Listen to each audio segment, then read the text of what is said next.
Well, perhaps there's an Elvic etymology there.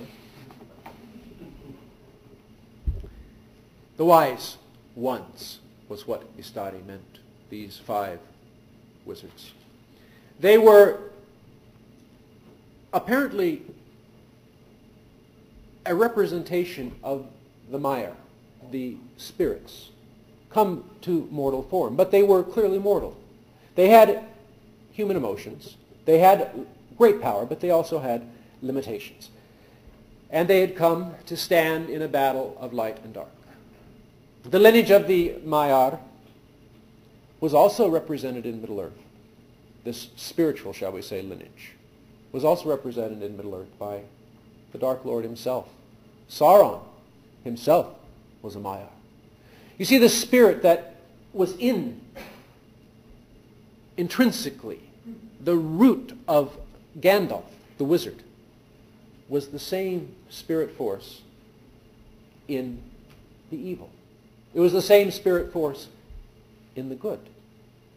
The fact that there is this unseen force present in Gandalf did not make him good or bad. It was a power which could be good, which could be bad, which could be light, which could be dark.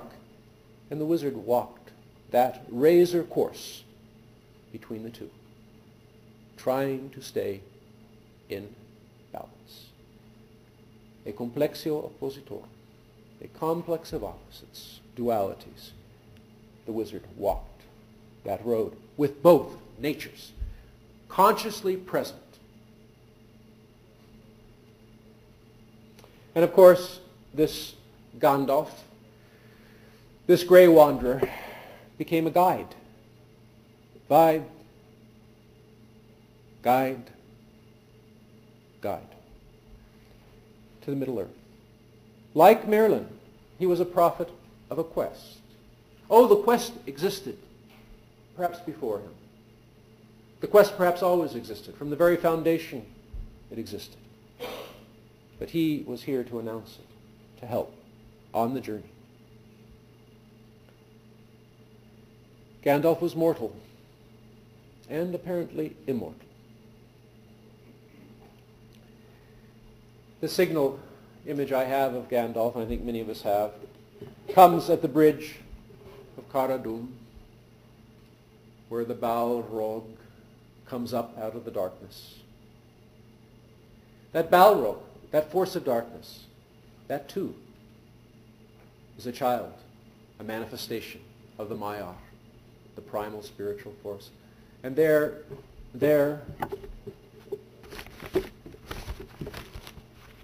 Gandalf encounters him.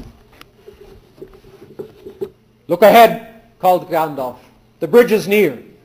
It is dangerous and narrow." "Aye, aye," wailed Legolas. A Balrog has come." "A Balrog," muttered Gandalf. "Now I understand." He faltered and leaned heavily on his staff. "What an evil fortune. I am already weary." The dark figure streamed with fire and raced towards them. The orcs yelled and poured over the stone gangway. Then Boromir raised his horn and blew. Loud the challenge rang and bellowed, like the shout of many throats under the cavernous roof. For a moment the orcs quailed, and the fiery shadow halted. Then the echoes died as suddenly as a flame blown out by a dark wind, and the enemy advanced again. "You cannot pass," said Gandalf. The orcs stood still, and a dead silence fell.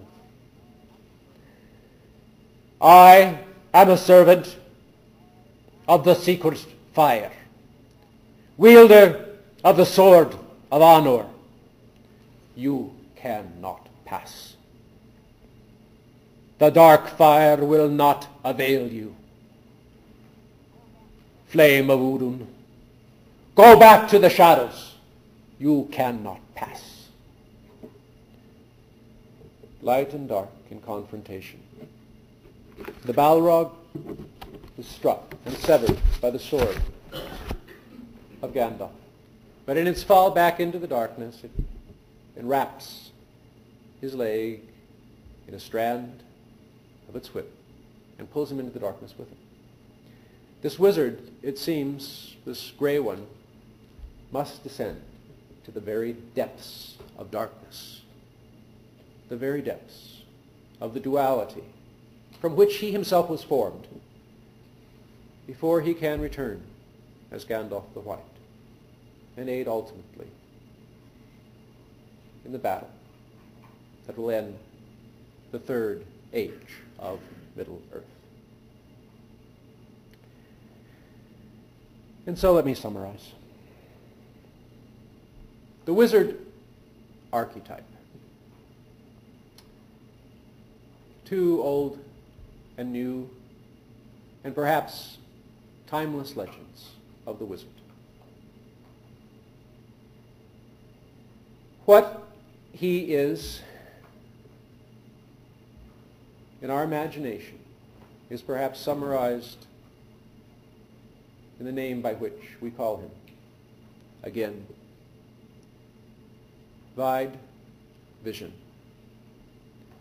Wijsheid, wisdom.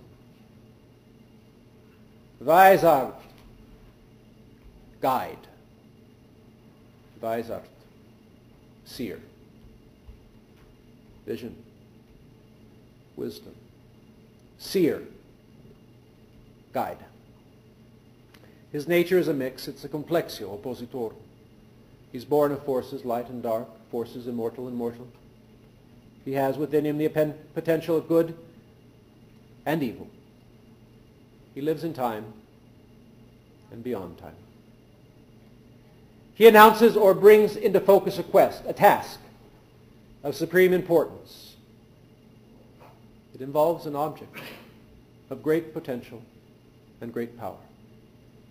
A cup, a grail, a ring, becomes a guide to mortals in their quest. He cannot command the success of that quest. He is neither its beginning nor its end,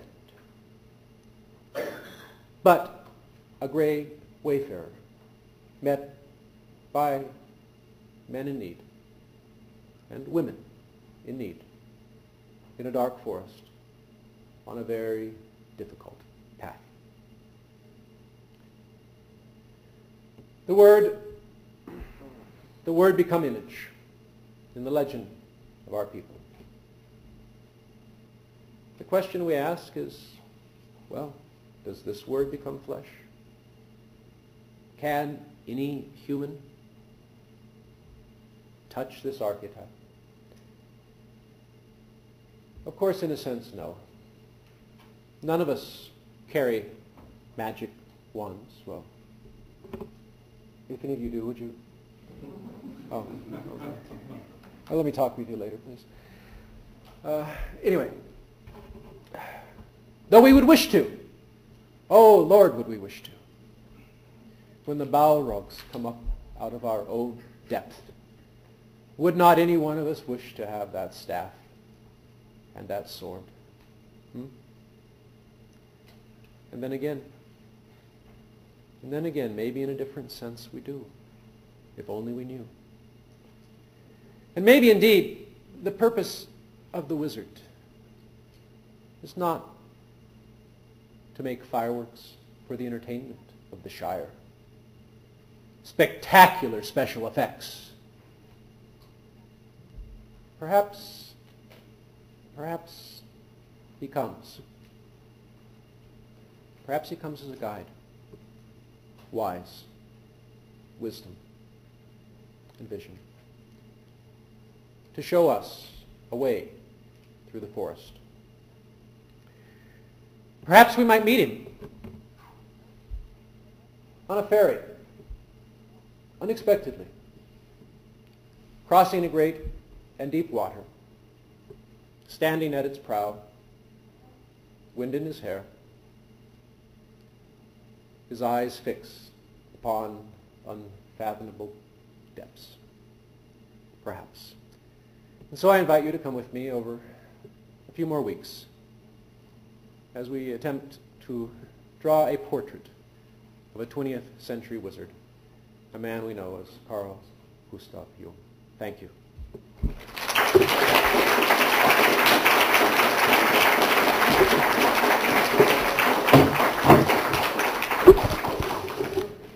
And so, dear friends, we will get together again next Tuesday, and I will try to be a little more focused this time upon the man underneath the archetype. And we'll continue each of the next Tuesdays throughout February.